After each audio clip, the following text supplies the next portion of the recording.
Welcome to the Mostly All Figured Out podcast with your host, Emily Rose.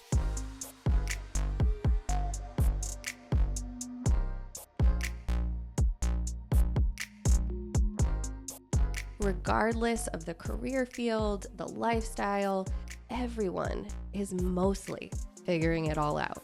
This podcast is where we pull back the veil of perfection and share true stories, experiences, encouragement, and of course failures, detailing how people just like you are making it all happen, despite the uncertainty, the fear, the imposter syndrome, the setbacks, the shame, whatever it is. If you believe there is more for you than what your life looks like right now, you're in the right place. Let's figure out our next steps together. Now let's get into the episode. Welcome back to the Mostly All Figured Out podcast. This is your host, Emily Rose, and I'm very excited for today's guest. I met today's guest through a mutual friend. I said to this friend, whose name is Lauren, we love them, that I was interested in getting a tarot reading from someone who does that, a real professional. And Lauren said, well, have I got the gal for you? You have to follow my friend Beth on Instagram and schedule a reading with her. And I'm so happy to say that I've had 3 readings. They've been so fun. And now I have convinced her to come on the podcast. And not only is she on the podcast today, but it is also her birthday today, which I did not know until about an hour ago. So please, everyone, welcome Beth Metal and wish her a happy birthday. Oh my gosh, so sweet. That's so cute. You found out it was my birthday. I didn't know you were going to know.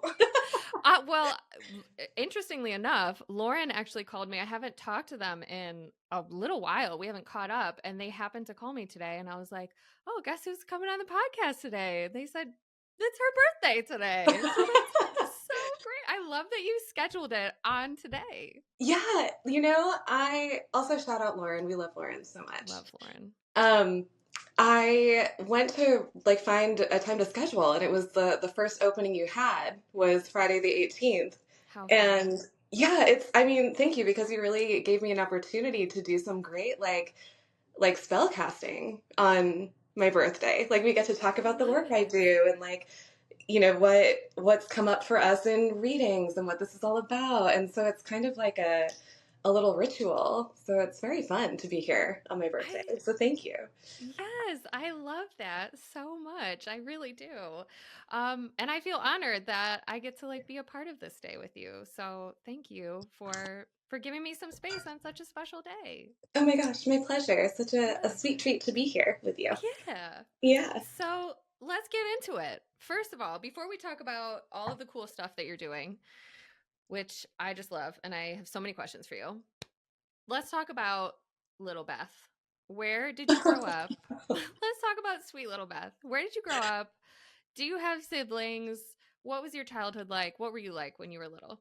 Wow. Okay. Little Beth was a little wild one, like many of us.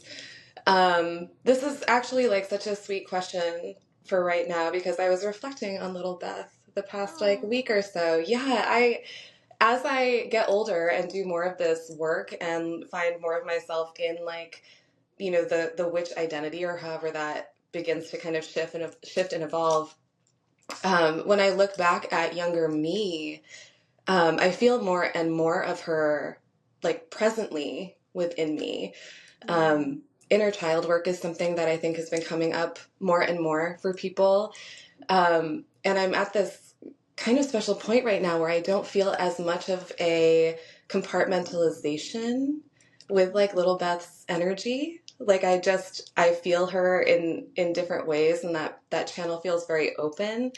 And when I look back at being a little kid, I was definitely just out there talking to plants all the time. The animism was very strong, and I think that's part of why I feel so connected to this version of myself now is as someone who does identify as an animist, feeling the spirit in all things and sensing the spirit in all things. which can sometimes be overwhelming. Yeah. That's a whole journey. But when that's really on in a way that feels creative and open and really like communion, I feel that same energy I felt when I was really tiny. Yeah. And just, out flitting about talking to like flowers and plants and birds and like books. All everything in our home that was meaningful had like a texture and a feeling to it as like Mm. a spirit. Um, and I was Is also just that like a little clown. Oh, I believe that, and I love that so much. You said, I want to make sure I understand the word correctly, animism. What does that mean? Yeah. So the way I understand it is it's essentially the gnosis or understanding that everything has a spirit. Everything is interconnected. Everything is living, Mm. really. We could look at that maybe as agency. Everything has agency. But even beyond things that we can consciously think of as living with like our conditioning, like plants and animals, of course, and finding connections there. There's also spirit in everything, Mm. rocks, crystals, cards, kitchen table has like so much Mm. energy to it, so really everything is coming from the earth, is coming from source, even if that material has been going through many processes that have shifted it into something that feels very far away from source energy or spirit energy. It still has that as its makeup, and so there's this web sort of all things, and sometimes feeling that energy can feel very heart opening and Mm. grounding and beautiful. Sometimes I get a little weepy when I feel that. Mm. And then there's other times, I was just talking to a friend about this. There's other times where I've like been in a Savers and suddenly it's like I feel the story of every object at like Wow. Goodwill and I'm like, I think I have to go now. I can't be in here. Like No. I bless you all. I have to exit now. And Oh so no. having that experience in like a very, quote unquote modern world or whatever it's just different.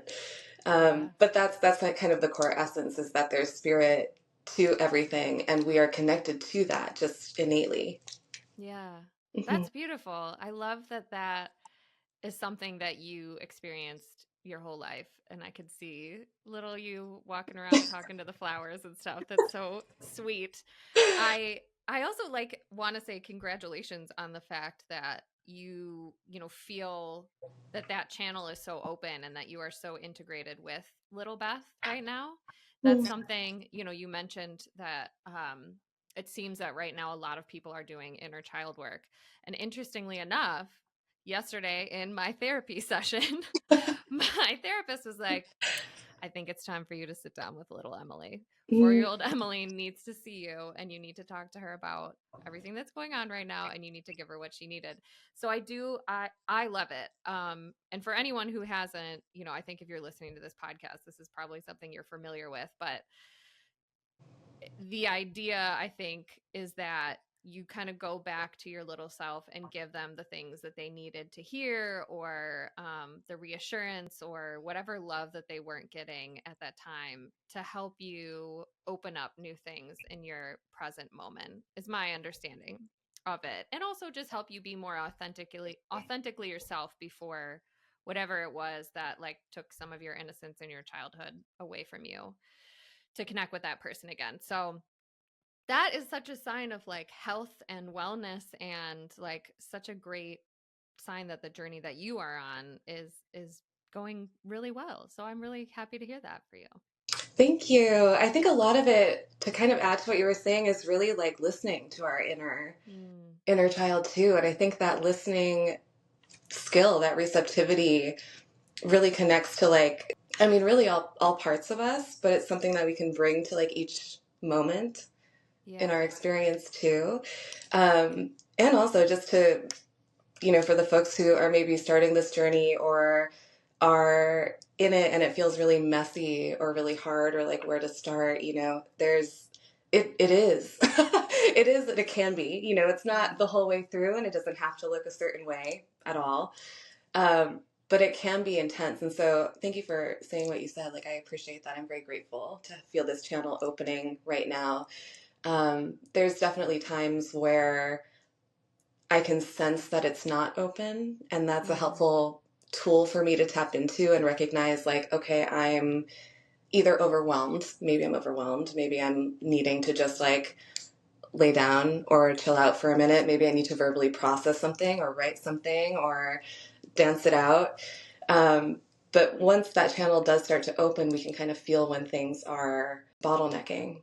And so we Yeah. get to like listen again and just kind of come back to that place to keep it opening. So it really is an ebbing and flowing journey.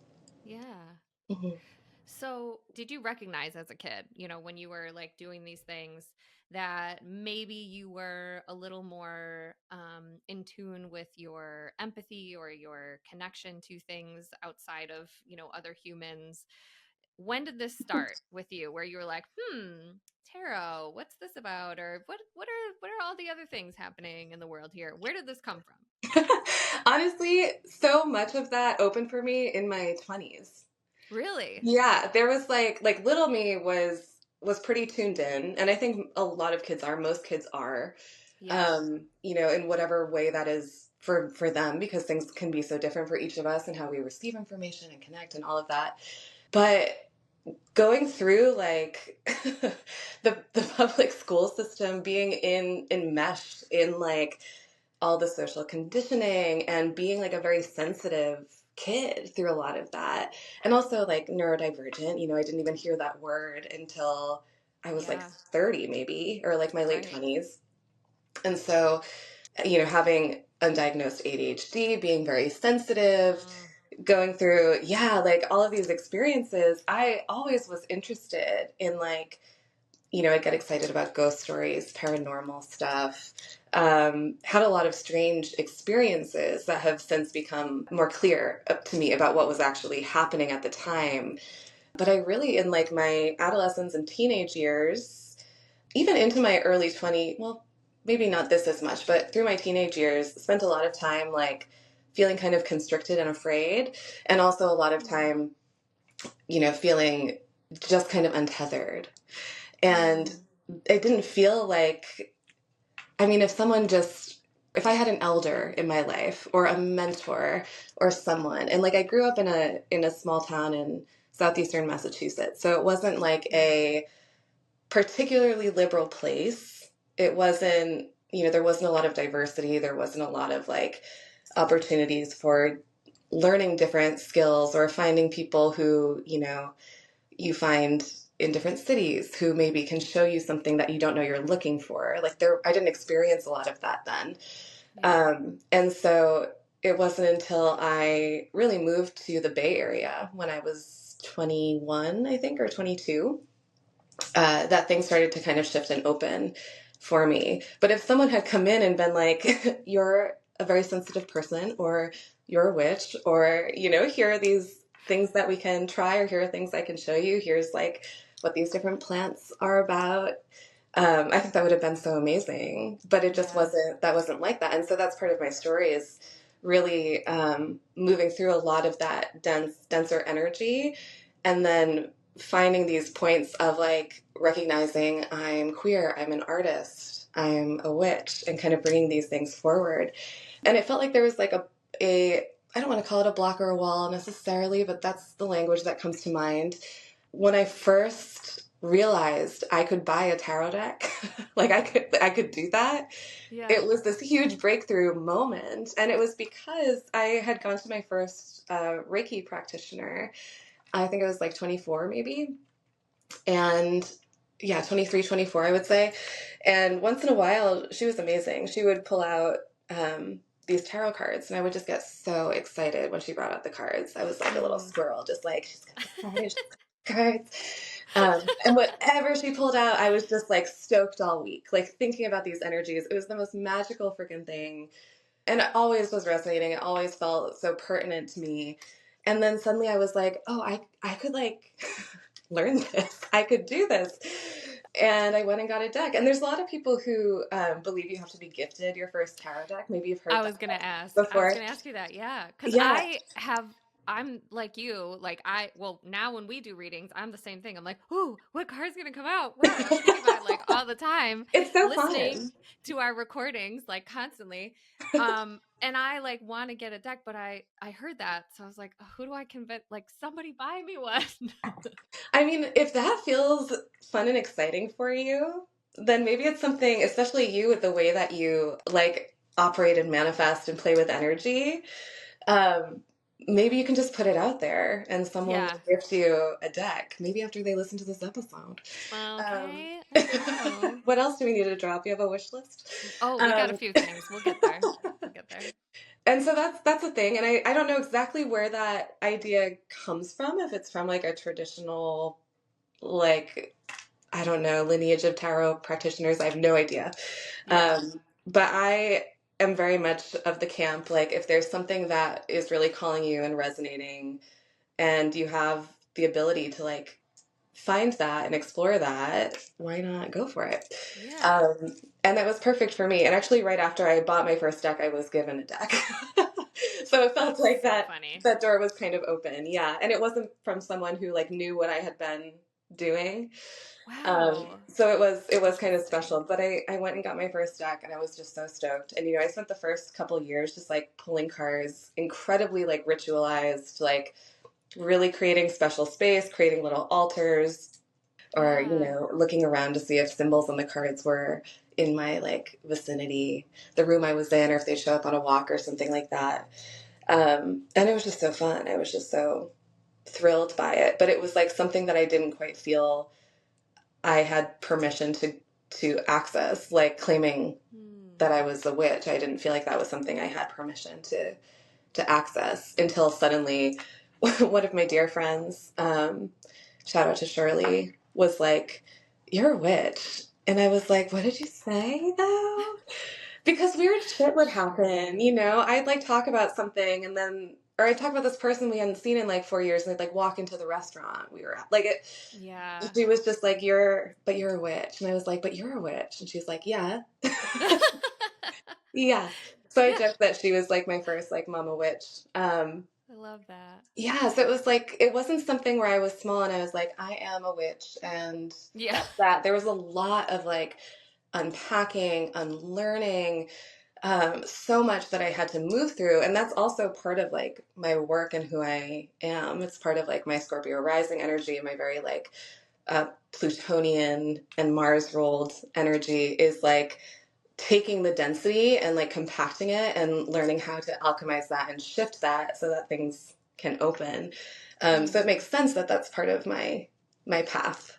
Yeah. Totally. Okay, so we're bringing it back. Mm-hmm. All right, so things, if you're watching this on YouTube, you may notice that the view changed a little bit. Maybe not. We'll see how talented Jake is. Jake of Fourth String Audio. I believe that's correct. Sorry, Jake, if I messed that up. Please fix it if I didn't say your business name correctly. But Jake is doing the editing for me now. Yay. So exciting. We had to switch platforms a little bit, but we're back. Okay. Let's talk about intuition versus anxiety because I have been trying really hard to, as you know, work on trusting myself and really like understanding my own intuition and when I am receiving messages and signs and interpreting them correctly. But for a long time, it was really hard for me to differentiate between this is my guides talking to me, this is my intuition, this is my soul, my heart speaking to me, or and this is anxiety, this is just you stressing out about stuff. Is this something you experience too, and how would you recommend for people who are also in this like beginning stage of like trying to hear themselves better? It's such a great question. Such a great question. And I experienced this many times. I still experience it sometimes. I think there are many ways to kind of go about exploring that. Part of it is to just start kind of leaning into the feeling of like, okay, I'm experiencing anxiety right now. Like when you know you're experiencing anxiety, really kind of tune into that. Like maybe close your eyes. Where do you feel it in your body? What is like your mind doing? You know, are you like repeating conversations? Is there like a thought loop that's there? How does your gut feel? How does your heart feel? Do you feel like you need to be moving? Like, are you ungrounded?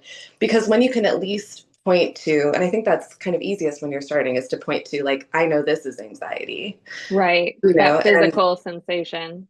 yeah, so to kind of go into that, knowing this is anxiety, what does it feel like? I think that can be really helpful for going forward when you're kind of having the question of, you know, which is this? And often both are present at the same time. I Yeah. would say, you know, most of the time when that is the case and both are present, intuition is in the like slightly softer undercurrent of that Mm, energy. And often in those moments, our intuition is going to be giving us guidance for how to soothe the anxiety versus guidance for what we are having anxiety about, mm, because it's really this body process, right? We're kind of in fight or flight. Maybe we're stressing about something that's been ongoing, and so it's been like this present feeling of anxiety for a while.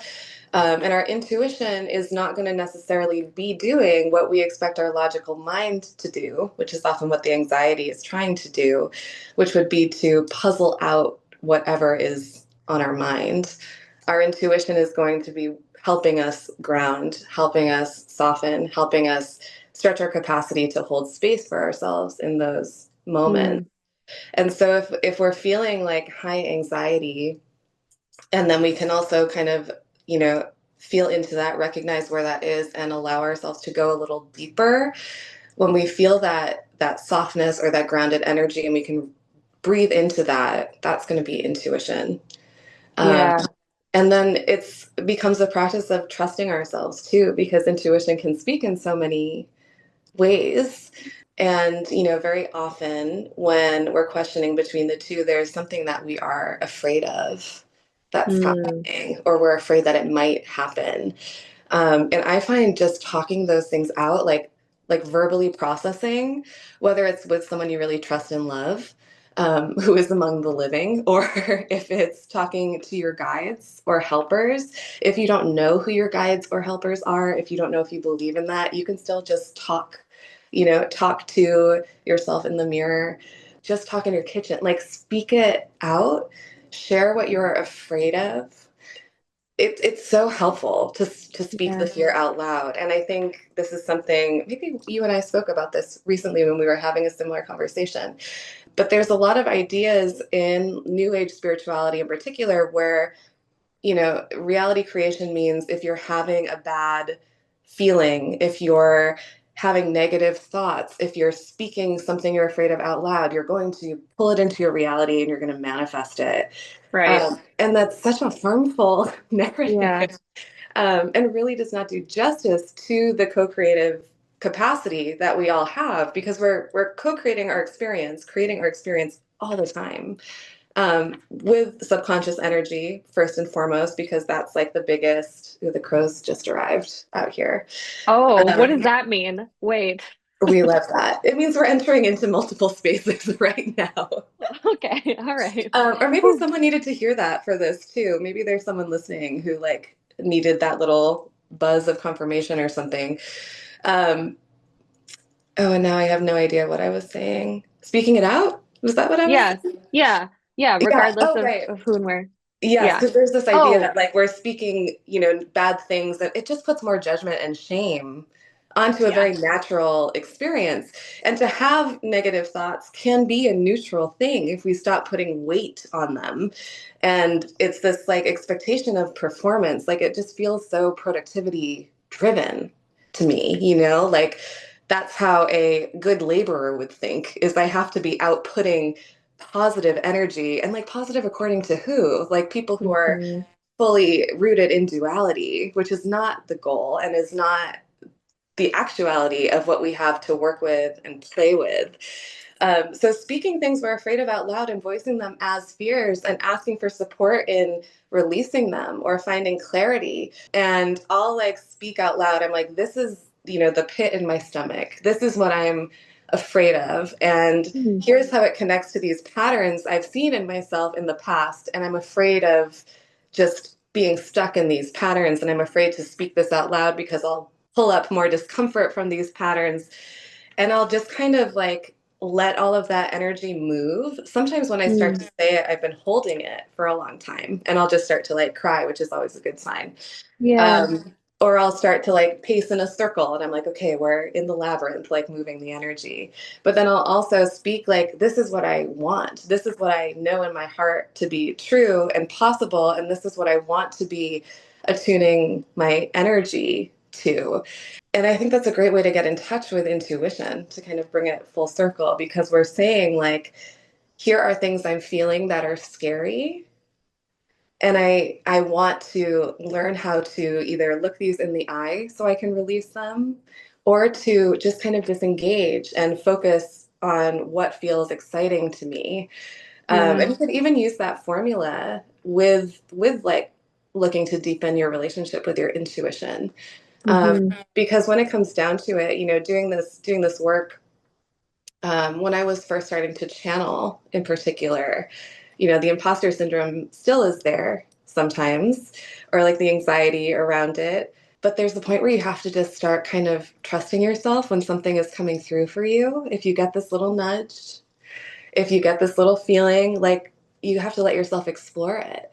Yeah. And maybe it's anxiety, maybe it's intuition, but you get to let yourself explore that. And you're going to learn something through just letting yourself explore without having a clear agenda of something being right or wrong. Because we're Yeah. all these, kind of unique human weather systems, and we receive information differently and we share information differently. And so just letting ourselves open up to being wrong can Mm. be really helpful. Yeah. I want to, after this, I want to get into when you started channeling and like how that began because I'm so fascinated by that. But I also want to point out the thing that is always so interesting to me is how, like, that formula you mentioned of like, this is the thing that's on my heart, like, that I want to get rid of. I want this to go, and please help me. What do I need to get rid of it? And so that I can bring in the positive stuff. That is, there are versions of that across so many faiths and religions. Like, what came to my mind when you were talking about that was remembering as a kid, I grew up super Catholic, and the saying of like laying it down, laying your problems down, your things, your worries, all of that down at, the feet of God, of Jesus, right? And like putting Mhm. it there and saying, like, please help me, like prayer, it's the same. There's so many different versions of that, and there's a reason for that, right? Because it is a good thing for all of us to do. Whatever you have to, all the versions have a different like nuances and names and titles for things, but it's all the same thing, right? And so I agree with you. And I think that by naming these things that are maybe our fears and our worries, it doesn't mean that we're calling them in. It's really, I think, more so the opposite, because if you don't say it, it's still sitting in here and you're holding on to it. And so whether you recognize it or not, it may even be worse in there because you're trying to push it down and could technically still be attracting it. So Mhm.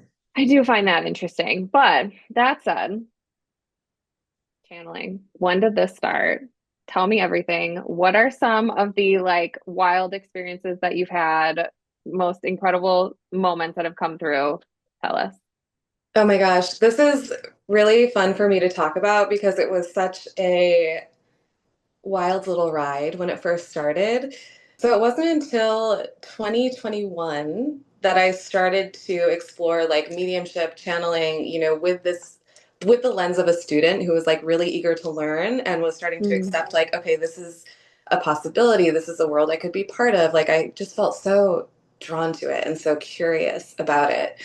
And it was the same year, I think it was April 2021, that I started taking a 6-month program called Seance Coven.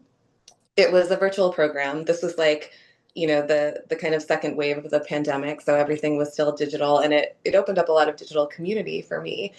And so this was a program run by Dan and Kat Eckhart, who really opened the door for me.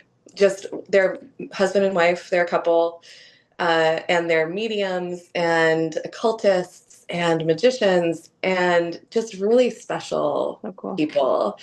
So I had participated in my first seance, which sounds very non-traditional. It was a digital seance with Interesting. them. Yeah, and also like I mean, bless me at this time because I had never been on Zoom before and was like so nervous to use like technology that way. So there was a group of maybe 8 or 9 of us, and we received the link for the Zoom call. And I did this whole ritual beforehand of like, it is safe for me to use technology. Oh, I am graceful with like I was so nervous, dude. Which is so oh. funny because I do this all the time now. But Yeah, yeah. very cute. And so I was nervous to like be part of this group and see what happened. And I was nervous to be like on my phone. And my grandmother came through. They like opened this beautiful space. They're such special space holders. Like I immediately felt safe.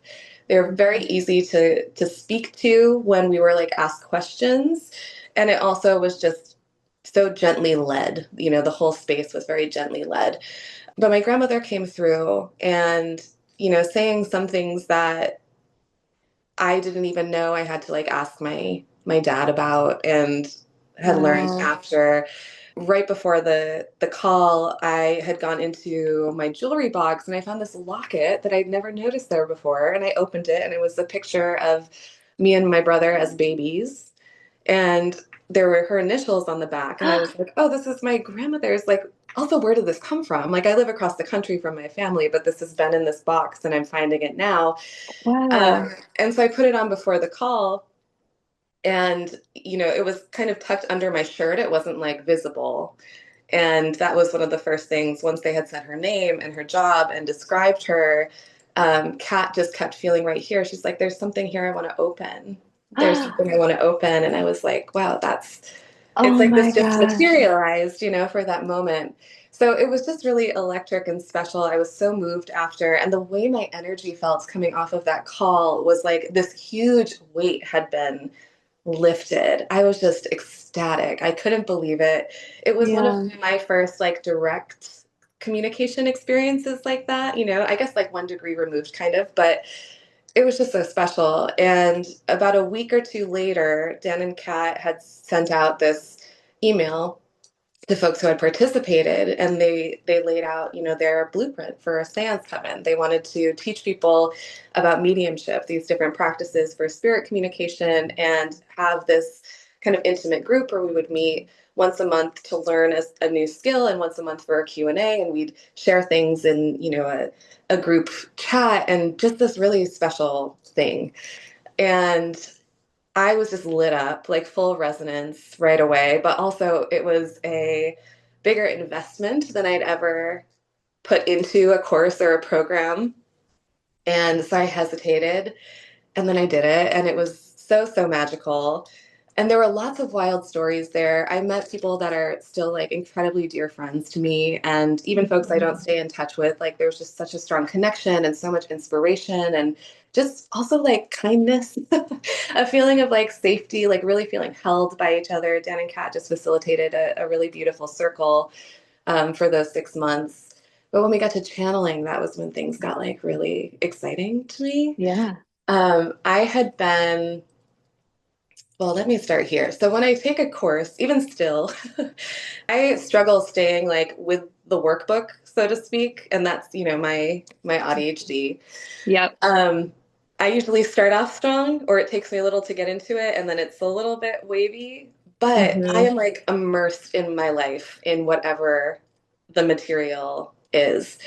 And so for each month with like automatic writing and channeled art and things, like I was having these experiences that were really moving. But when we got to like spirit channeling, It was August, I think, and I had been sick for like 10 days. I didn't have COVID. This was when you had to like go in person to the clinics and like take the crazy tests and wait for like 3 hours. It wasn't COVID, but I had this like crazy head cold that had me, Mm, I'd stand up to go make like toast and get some water and I was dizzy, just very like fuzzy brain energy and lots hmm. of fatigue. So I was just like lazing around in my like sunny studio in Oakland for a while. And I went to the corner store to get some, whatever bread and saltines and stuff. And I get back to my apartment. I live on the fourth floor, and there's like it's an old building with an old elevator. It's one of like the elevators where you close the like Oh yeah. metal thing. It like shakes when you close it, and then you just watch the floors move. Horrifying.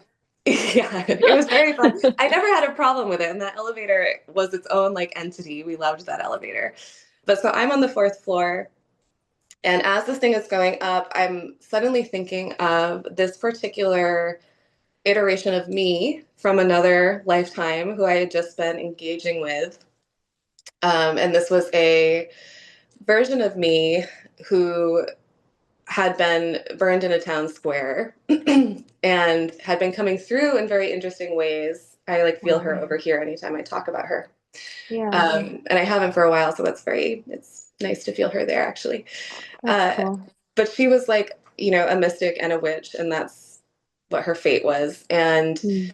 so I just in this elevator was thinking, like, I wonder what she would say to me right now if she were to say something to me. And I felt my neck, like I started to roll my neck. And then I just turned like this. And it was like I snapped almost not out of my body, but like to the back of my body for a second. And I heard three words, two of which I'd never heard before. And then the elevator just stopped. And it Oh my God. stopped. I could see, the number three outside of like the bars that were closed.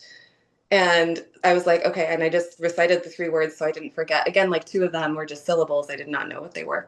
Yeah, And then I was like, okay, I've retained this. I would like to not be stuck in the elevator anymore, I please. got it. So I've we can, got it. So I'm like pushing the button and I'm like, this is fine. We're not stuck. We're going back up. And it did. It just clicked in and brought me to the fourth floor. And I like went and wrote this stuff down. And, two of the words, one is kind of personal. I think I'll hold on to it. But, sure. well, I guess two are kind of personal. But one of them was Nefertum, Okay. who was the son of Sekhmet, who is an Egyptian deity that had been coming through to me in dreams. Hmm. And as I looked up this word, I saw that that was her son and that he had this connection to the lotus flower and scent. And I had just begun working with like making different perfume oils and, exploring these different combinations as like aromatherapy or to make candles, like just to kind of incorporate into my practice. And so for him to come through that way felt really significant, especially because Sekhmet had been coming through in like a very astral way also. Hmm. Um, and so I had that experience and we had our Q&A for the month a couple of days later and I just shared the story. I was like, the elevator stopped. I heard these words. I didn't know what they were. They all made sense in like a really moving way. And then the elevator just kept going and Incredible. we went back and that was very exciting to Dan and Kat. They loved when we had these stories that were happening in real time. And Dan was saying how liminal an elevator is. Like that's so poetic. Like it makes so much sense that that's the space you were in. And to see the number three Yep. following these three words, like it was just really beautiful. And then we had our channeling class, I think maybe 2 weeks later. And at that point, I was pretty much healthy again. But to this day, I tend to get sick in August. I'm like a summer flu Huh. kid. I don't know. Interesting. Yeah, and I've had like COVID the past 2 years Oh, in August, but I get these crazy downloads. Like the fever dreams are weird. It feels like wow. this wild reset. But I'm also trying to reprogram that in me. I'm like, I don't need to be. Right. I can Please, get the because downloads without the sick. yeah, I'm like, we don't need that anymore. So, that's my goal for this year. But anyway, so I was mostly recovered at this point. And we're in session. We always had, we were on different time zones, so it was always sunny still when I was part of the coven, and we would close the windows, close the shades. I had like thick blankets like packed to my windows. And I had a candle burning somewhere like near the kitchen. And Dan and Kat opened the space, and this is the first time they really want us to take the lead and just kind of, help us get into the zone and open the floor and whenever something's coming through to kind of share that. So some people are sharing little things. Kat starts to share a little bit more, and there's like three or four things coming through that I've been shown are signs from a being that came through at the start of Seance Coven, our first week, when we were encouraged to try to meet someone who wanted to support us, essentially, an ally, an unseen helper. And I was like, oh, this is interesting. I haven't engaged deeply with this being yet, with the spirit, but all these little signs are here. So I did my best to just like tune in and listen. And I didn't have anything super clear coming through as far as like a word or an image, but I had this feeling in my body that changed. And so I articulated that. And because of this elevator experience, I realized like if you have a reading with me or if you're just sitting with me for coffee, I'll like do this a lot. I get a little Yeah. wavy, and Nice especially little when I'm in a sway. session, yeah, it just helps me like open things up, maybe get things kind of moving. And so I'm doing that. And Dan's like, okay, we want you to really take your time getting into it. So we're going to let you just kind of, do whatever feels right for you. And we're going to keep sharing as things come up. And then we're going to come back in a couple minutes and, just do your best to speak as if you're this being, see what's coming through from Mm-hmm. them. And when they came back to me, I shared what I was seeing, did my best to kind of break things down, and I could feel the spirit's energy in such a strong way. And my eyes were closed, so I didn't see this, but one of our amazing group members ended up taking a screenshot and sent it over. But I had this like purple halo around my crown, this like fuchsia color, like a pinky purple, which Wow. was one of the colors that was assigned from this spirit. And yeah, I'll totally like send it Chills. to you. It's very fun. It's Yes, please such send a a picture. cool moment when like a physical representation arrives, especially like my first time intentionally doing that. I just felt like it was such a blessing. But as this is happening, I'm feeling the spirit's energy, and I'm describing what's happening, and I'm seeing is the best way to say it, but it's like I can feel them within me. This feeling of almost like three sisters with like slightly different personalities. They're sitting in a kitchen. They had dark hair. There's a bowl of oranges, and they're kind of just like yapping. And it's Hmm. not English. Hmm. Um, and then they're showing me like different images of like birds and trees and kind of weaving this story. And I don't remember even what the story was, to be honest, because I was just in that space, but I remember the imagery. And I remember wondering like, is this Greek? Is this like I just had no idea. And then as the energy started to kind of settle, Dan asked, he was like, do your best to not, access your logical mind. But if we ask your name, what is the name of the spirit? And my logical mind immediately was like, that's never going to happen. That's so hard. And I saw it in like smoky writing, like a la Harry Potter or something, the word polygram appear, which was Huh. so random to me because I had not gone into a lot of like occult history. I had not worked with like the archangels or these kind of exalted like dimensional energies that people for thousands and thousands of years have been engaging with. But Dan very quickly was like, that's a word that sounds like it's from like the Abramelin or something. Like that's the type of name that these interdimensionals will often share. And so that felt really exciting too. And then, I worked with Yeah. Polygram pretty closely for a while, and their energy is just so wild. And it's been so different when I've engaged. Like I see them more outside of myself now. I Hmm. don't engage directly with those like three sisters kind of. it was like one being, but three parts, and polygram Mm. reflecting these multi-sided shapes. Like it's very geometric and kind of like Kabbalistic or something. But they have this incredible creative energy. I could just riff off them for a while, but that was my first time going into it. And it was just so exciting. It was just Yeah. so exciting, so fun. And Dan and Kat were both like, if you want to do this work, like we think you can do this work, like, which was Wow. such a, beautiful little golden ticket permission slip is how it felt to me of like being invited into this realm, having minimal experience, but like a very enthusiastic heart about it. Yeah. And then I just kind of kept flowing with it, rolling with it.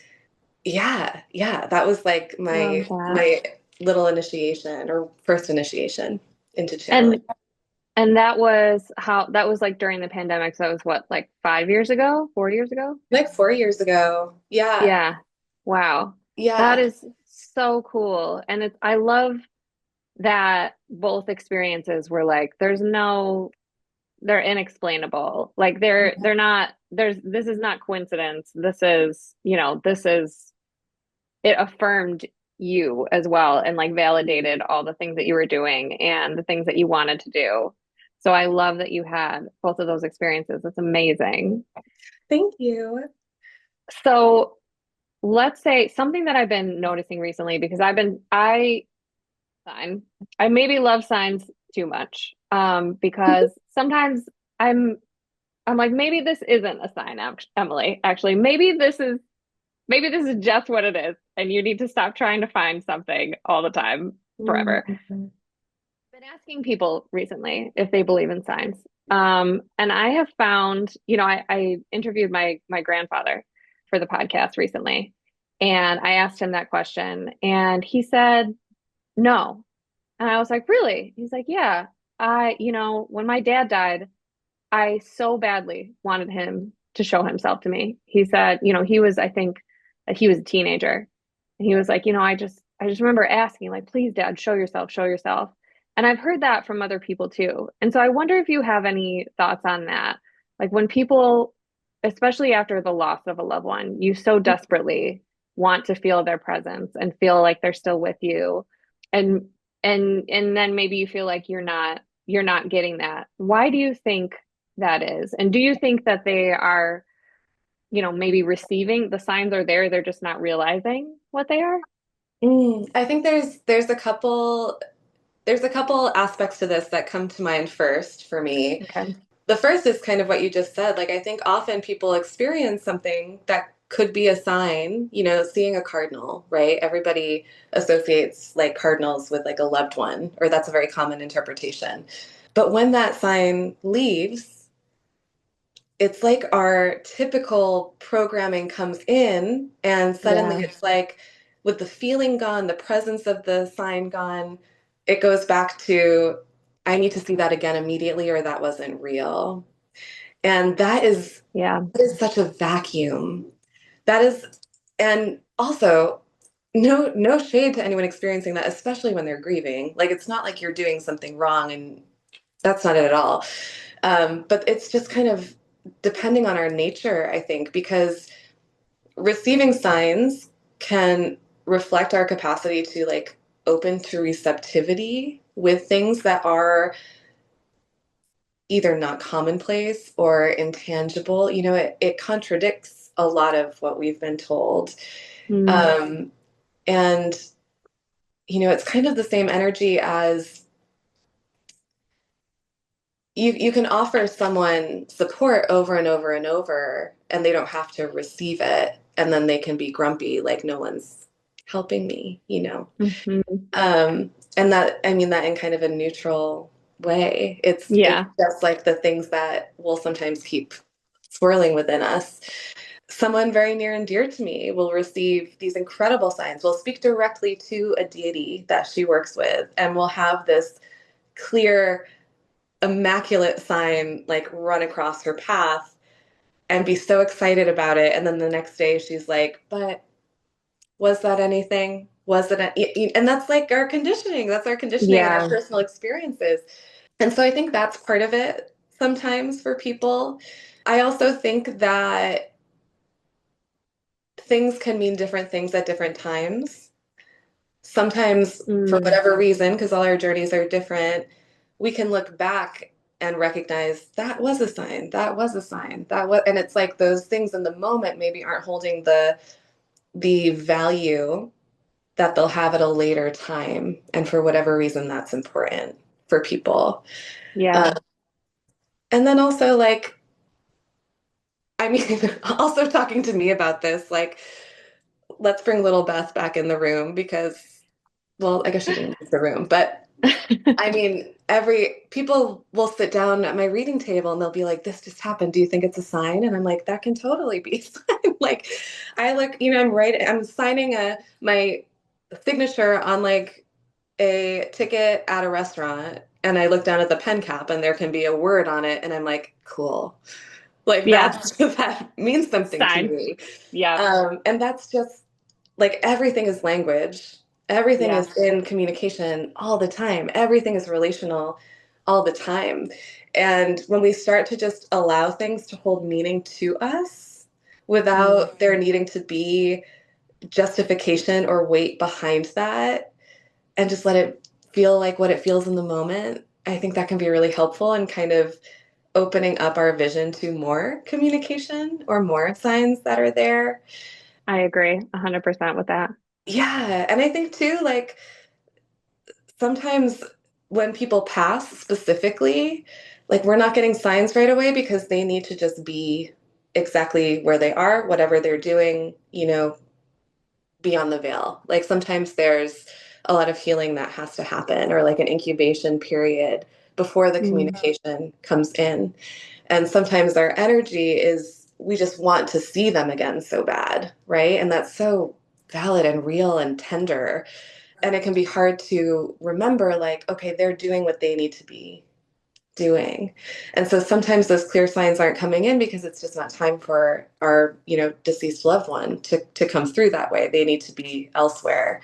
And then they get to the point where they are, very often in spirit outside of time, and things can start to move in these kind of magical ways again. yeah. But sometimes we just have to remember that those we love who have passed might have other things they need to be doing, other places that they need to be just there for a while. Um, Yeah.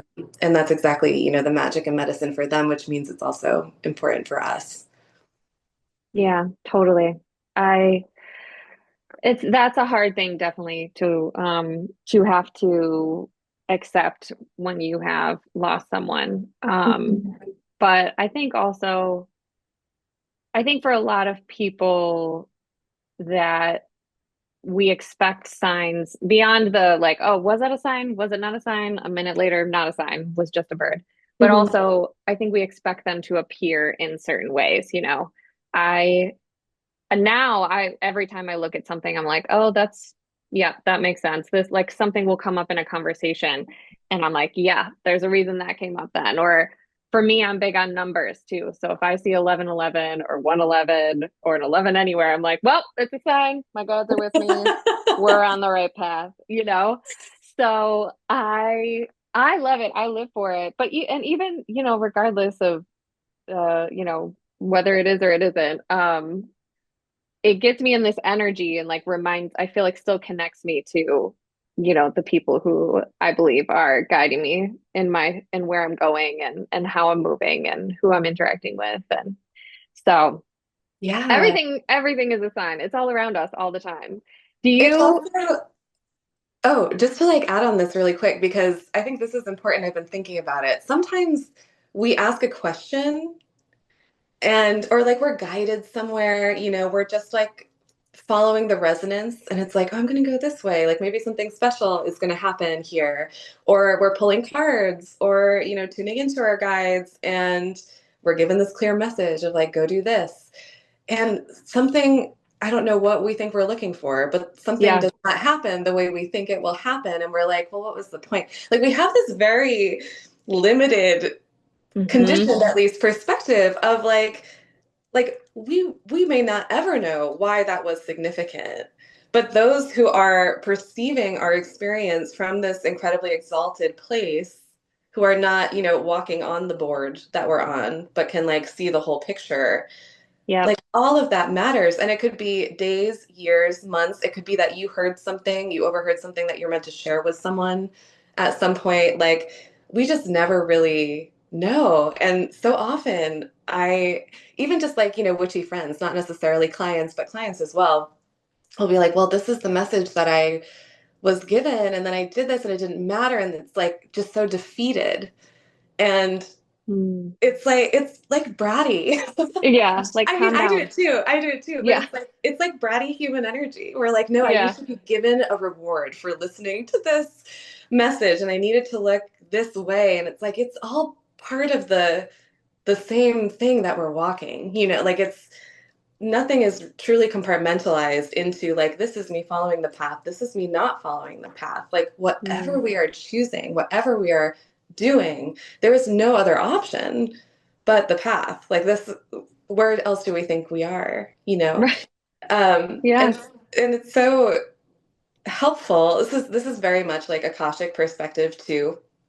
With the Akashic guides, we'll get real like goofy and weird with it, where they're like, well, what do you want? You want a journey, you want, breadcrumbs. When I tune into my true higher self, I'm like, I am such a breadcrumb bitch. Like, like I Give don't me the want you. crumbs. I like don't want you to give me the like normal map. I want to have to like feel it out and like have these moments of like exaltation and grief and all this juicy experience. And then when I'm actually in the harder parts, I'm just like, why is this happening? Right.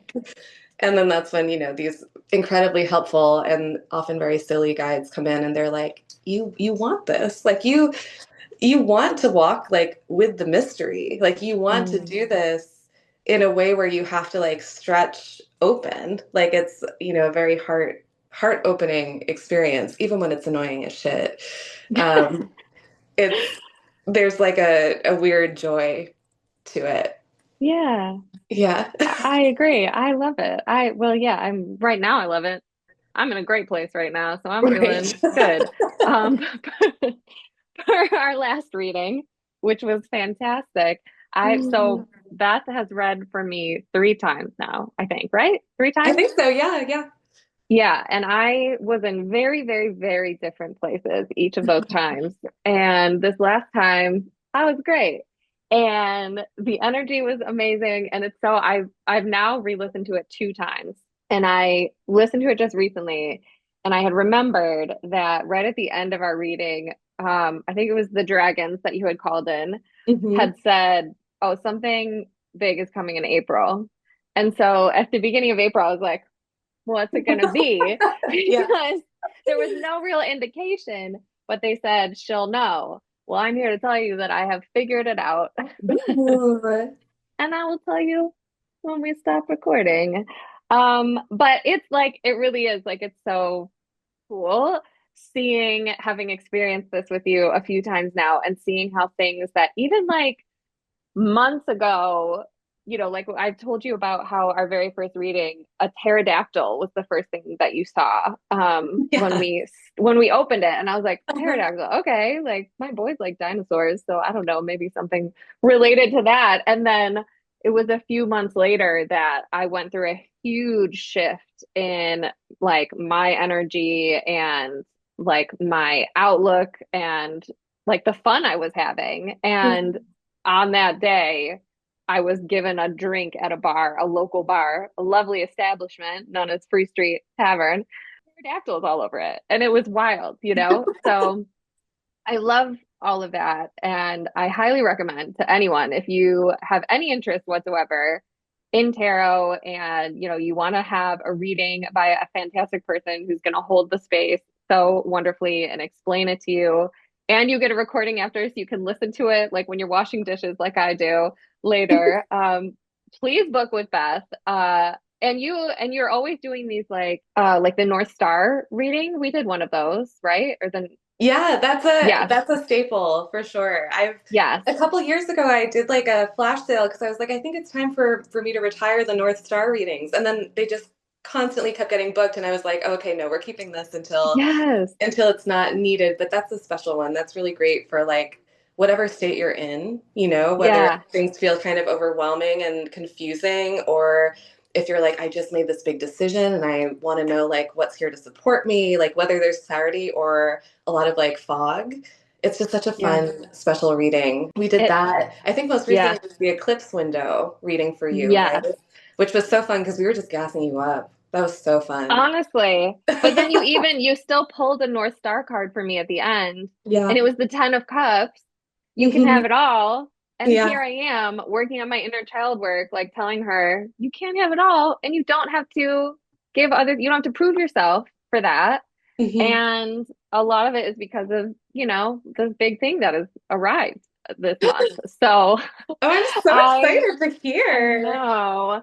Um, so yeah, so I love it. So please do like if you have any interest at all, you need to book with Beth. It's really so lovely. Such a Thank great you, experience. Emily. Thank you. That means so much to me, truly. So thank you. Yes, and I absolutely mean it. I have a few more questions for you, but I'm seeing the time. So, and it is your birthday. Do you have a couple more minutes? Or Oh, I sure. do you need to chat? No, I would love to keep chatting. Let's chat. Okay, Yeah. great. Oh, yeah. Okay, so I've got to know. Well, let's talk. You just mentioned the eclipse session. Hmm. So I think there's a lot of like, you know, at least in the world that I'm in, and maybe it's the algorithm, I'm seeing a lot more people getting interested in like astrology and eclipse season and retrogrades and like all of this. And it's a bit Hmm. confusing for people who aren't really in it. And you hear a lot of people being like, oh, Mercury's in retrograde. So that's why everything's terrible right now. What can you explain, some of the up highs of like, what does it mean? What does eclipse season mean to us? What does it mean when Mercury is in retrograde? Should we be worried? Should we be hunkering down? What is all of that? So I'm going to preface by saying I'm not an astrologer specifically. So I've kind of just been collecting astrological knowledge over the years and do Hmm. pay attention. And some of my like best friends are astrologers, so I'm always in that space. But I don't have like I won't express this probably the way an astrologer would or have like specifics the way an astrologer would. Eclipse season to me is always very special. Mm, There's a lot of kind of, I want to say, stigma around it, that it's like going to be pure chaos, that it's, upheaval and, you know, bad surprises, or, there's just like this heavy energy to it. And also, to be fair, eclipses throughout time were like big, scary times. Like before we had like knowledge of how the sun and the moon and the earth were moving to hmm. to show like an eclipse is coming or this is just what's happening. It was like a scary time. And I do feel reverence for that, especially, the day of. I'm always, I think it's like the eeriest thing when the birds stop singing. Yeah, That to me is like my body. I feel like I just become an animal and I'm like, just look what's like wrong? listening. Yeah. Yeah, So there is this like rightfully so kind of eeriness to eclipse season. But the energetics of it, a lot of practitioners will say, don't do any ritual, don't do any magic, don't do any manifestations around the eclipse. I think hmm. it's kind of like cowboy energy. Like if you're feeling something, it can be this like crazy speed strip towards what you want. It may be a really rocky ride. You may go through like if it's a portal where like time is, collapsing a little bit and you're like, I'm just gonna cut right through. Like when that accordion opens back up, you're gonna have some heavy hitting feelings or Hmm. experiences that will, I think, ultimately be supporting you in what that vision was, but you might not want that. You might be someone who wants more gentle energy, who feels more aligned with resting and taking it easy. And that's going to depend a lot on your own birth chart and just your own nature. Um, Yeah, or even just how you're feeling in the moment. And so that to me is always the way that I want to engage with astrological energy as well as just general energy.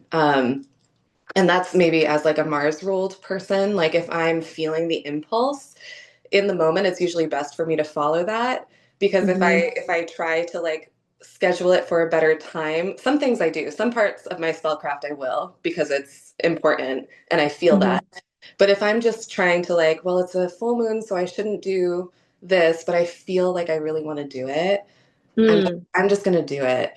Um, Yeah. and so that's kind of my, I guess, advice, insight for like magic or paying attention to what's happening in the sky. Is it's so great to like follow amazing astrologers, like learn what's going on. There's so much poetry that's happening like in real time in tangible ways. But the eclipse window is filled with this like really rich energy, whether it's used for reflection and slowing down and taking it easy and kind of seeing what arrives for you, or if you're like, I just want to ride this freaking wave. I just want to see Yeah. where this is going to take me. And that's why I really wanted to bring in the dragons for those readings in particular, because they're so supportive with kind of bolstering our confidence, helping us feel rooted in ourselves and our own power and our sovereignty and our magic. And there's so much shedding energy this year. We're in the year of the snake. And I was just feeling Mm. all of that. And so I really wanted to create an offering where I could support people with my own guides, with the dragons, in seeing, what would be helpful for them. And every session was really different. Some folks came to the table with like a clear vision or question or experience that we could just dive right into. And then sometimes people were like, I just don't know what's happening right now. Mm. And we just get to open and see, what their guides have to say. What are like some practices that will be grounding? What can I channel that will be supportive for that? Yeah. Did that answer your question or did I kind of Yes. okay. Yeah. No, thank you. Yeah. Have you, eh, has anyone ever come to a reading that just like blew your mind a little bit? Like, has anyone come and Hmm. offer like ask something that you're like, I don't, maybe. Huh. Or is there like what's the most common question that you get?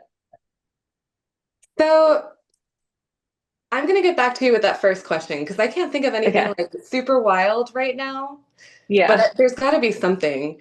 Yeah. Um, the most common question, honestly, right now, when I open up readings, whether I'm doing like a one-on-one session or I'm doing like a day of reading somewhere, I always open up asking, like, we can start one of two ways if you want. We can start with a question or a theme, or we can just jump in and see what comes through. And just about everybody, like 95% of people at this point are like, just lay it on me. Let's just go Yeah. into it. Like, what's here? They're like, I'm open. Just, let's go. Which is so different from a couple of years ago when almost Interesting. everyone was asking specifically love and career. And people still ask love and career the most, I would say. Yeah. But it's interesting because it's often together. They'll just say them together now. We'll go into it and see Ah. what initial messages are there. And then I'll open it again and just say, now that we're kind of in this particular lagoon, what questions do you have? Do you have anything you want to ask? And people will be like, love and career. But I Yeah. kind of love that they're like merging because to me that's what's been happening is we've been recognizing we're the center for everything. So someone 3 years ago may have sat at my table and asked about romance, and at least how I read and how I tap in, the cards are spelling this kind of energetic formula of like, here's sort of where you're at, here's what you can be doing, here's what's maybe preventing you from this thing, here's what's coming in, you don't have to worry about that. And it's like all kind of connected. Hmm. um, and so that's kind of fun. I think Yeah. as far as like, I don't think anyone's ever asked me something like outlandish. Yeah. But I recently was talking to someone, like someone will ask about someone they're dating once in a Yeah. while or like love life, and there's a lot of energy coming through that is just very much like, this is not someone you can trust. It doesn't seem like you even like them. And they're kind of Yeah. like, yeah, I don't really like them. And we like Oh keep going no. into it. It's like nothing, it's just a lot of amplification of like, you don't have to be here and you don't have to, invest any time or energy. And it sounds like you're saying you don't even really want it. And then so we'll finish Mhm. the reading and I'll be like, do you have any other questions? And they're like, so do you think I should stay? And I always think of David Duchovny in Zoolander when he's like, "Are you serious? I just told you that." And it's like if you like, some people just don't want to hear it. You can say the same, and they just don't want to hear it, and that's okay. And that's okay. For whatever reason, it's not time. I have had someone also like have a reading like that, and then book another session a week later, and then come in with the same question. And I've just kind of been like, if you're open to other messages, like we can do this, but I'm not going to just like plug into the work you Yeah. don't want to do or the things you don't want to acknowledge. That's like just feels icky to me to like take your money and then Yeah. be kind of, it's like the ball's in your court now. Like, we're not meant to be seeing. I mean, there are exceptions to this, but we're not meant to be just like plugging into different practitioners to get, a yes Hmm. or no with something like a magic 8 ball. That's Yeah. that's just not gonna work. No, it's just Yeah. not. As much as we would all love it too, sometimes, Yeah. you know? Oh, sure would. Mhm. I sure would. So I can think of many times. But now I just cling to my signs. I look for my 1111 and I'm like, well, got my answer. We're good to go. Just Heck yeah. keeping it moving. Yeah. Um, okay, I'm gonna ask you the last question. Hmm. All of my guests. So the question is, let's pretend it is your last day in this body on this earth. And you've had a wonderful life. You have so many fulfilled, beautiful memories. You have so many beautiful relationships that you've curated. You've just had the best time. It's been fantastic. And the only things that you can leave behind with your loved ones here, knowing, of course, that you will manifest in many other ways, of course, are three lessons that you picked up while being here. What are the three lessons that you would want to leave behind? Emily, what a beautiful question. I think the first is that it doesn't have to make sense to anyone else. Beautiful. Love I'm that. I'm still like integrating that one, but that to me is a game changer to really like not just throw that around intellectually, but really recognize like it doesn't have to look a certain way to be valid. Other people don't have to understand how we make a decision, how we move. Um, hmm.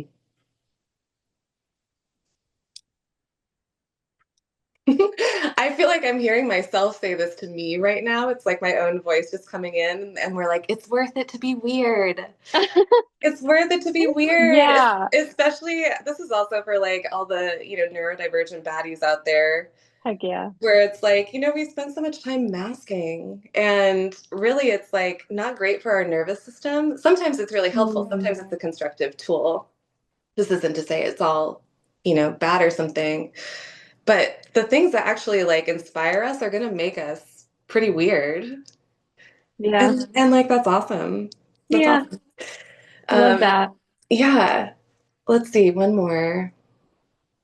I think something about friendships being like perhaps the most important relationships Mm, and really like expanding into that energy. Because I think that's like low key radical as shit. Like, yeah. that's how we really create safety for ourselves Mm, and like build these worlds is like through our friendships.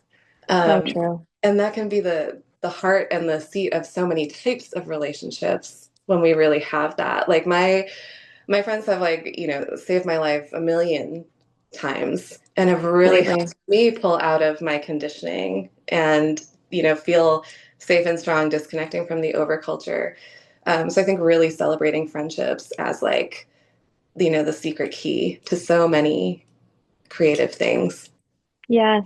Uh, Yeah. that's so real and so true. And I was really slapped in the face with that when I started going through my separation and my divorce. And that's one of the things I'm just so incredibly grateful for in the aftermath of that, my divorce is that I, because of how quickly I fell into my marriage and having children and all that, I lost a lot of that, like the Mhm. closeness of friends.